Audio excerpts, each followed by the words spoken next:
But yeah, it's like, going back to the theater thing, I think, you need to focus on the gear and having the proper setup and adapting to the local conditions. And, your acoustics are the only way that your speakers are going to shine. That's got to be kind of equally as important as, the quality of speaker wire you're buying or, anything else, the amount of wattage that you're putting in. It's like all of those have an effect on it. So with that being said, I remember watching a video. I kind of mentioned it in the five-step plan home theater build video that I have, that I watched a video from Audioholics saying that it's actually more important to have acoustic treatment above and below than it is to the side. What's your take on that? Like, because I see that you have acoustic treatment behind those speakers, and I'm sure you have some on the sides as well. And how much is too much and how much is too little? That's a good point. I think materials, I'm kind of diving into the world of acoustics and soundproofing and all of that. Kind of getting my toes wet now, but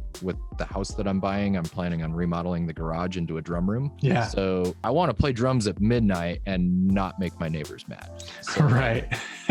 That's a task right there. It's going to be like thousands of dollars in installation. But anyway, I think that's an interesting point because say you look at a typical modern home, the walls are usually going to be drywall and stuff. And then you have like a hardwood floor and maybe a vaulted ceiling that's, super reflective as well. But, it would come down to what's the most porous materials and what's the most reflective materials. And yeah, if you have a, nice finished hardwood floor, that's going to bounce reflection all over the place, especially with your subwoofer. A lot of brightness to the room. Something I'm reading about more and more, again, like I said, I just kind of got my toes wet over the weekend, but the vibrations that happen in your wall and in your structure and the noise that creates is a big factor to it. And that's like, some big stuff. That's like ripping it out and doing special glues and adhesives and, compounds and stuff like that in between the materials to eliminate the vibrations there. Soundproofing, it's kind of like speaker wire, it's a rabbit hole that's like you can dip your toes in or you could dive all the way down and like totally go crazy. But yeah, I think, there again, I think it's important to have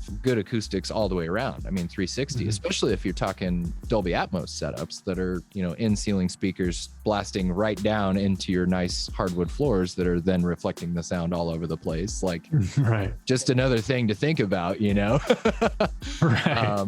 But yeah, I think it's equally important all the way around. And, there again, going back to the example I was talking about earlier, where you got the modern home and somebody's trying to put a Dolby Atmos system in, like you're technically going to need a whole lot of sound dampening material, but your wife is going to hate all of that and everywhere that you put it. So then it comes down to that compromise of like, okay, how much can I stretch it without having a terrible sounding system or getting a divorce, Right. So it's a tricky thing. And there again, it's like, I don't really have an end-all solution for that or an end-all answer anytime because every space is just different. There might be a space where, you have nice thick carpet and, the walls are porous and you even have some sound treatment around the walls, but then you got 4 skylights in the vaulted ceiling that like, you can't do anything about that. Like those are just the things.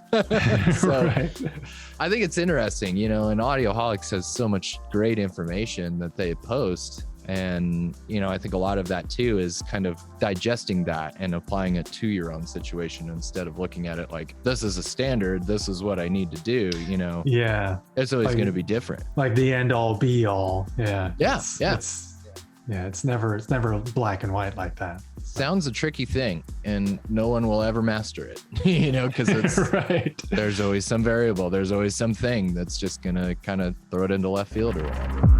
Regarding acoustics, there's 2 ways to kind of think about it too. Coming from a recording studio standpoint, there's what happens inside the wall, kind of what Colin mentioned is, what do you stuff that with? And that's the stuff that goes in between the wall is more soundproofing for the external world not to hear what's happening. Yeah. And so that's where you put that thick tire material between your 2x4s before you put up all your sheetrock, all that stuff. The other part of acoustics is actually the internal room reflections. And so I think a lot of people get confused. They're like, oh, I need I need soundproofing. And it's like, well, do you need sound treatment or do you need soundproofing? Or, you know, like, let's talk about this a little bit. And so, you know, what you see, these panels behind us, I mean, they're not anything super fancy, but, you know, it's enough to block all of the unwanted reflections. You know, where you go and stand in a bare wall room and you clap your hands in the middle of the room, I mean, you're going to hear echo and flutter, you know, for a good 4 seconds afterwards.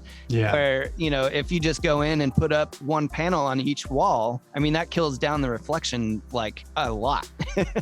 So just, I mean, in even the panels you've got in your room there, I'm sure that, you know, helped tighten up a lot of the echo and other things, if, you know, for whatever sound production you're doing. Yes. Yes. Yeah. It is. It's like an RLX Ruminator. Yeah, I think that's what it is. See you guys.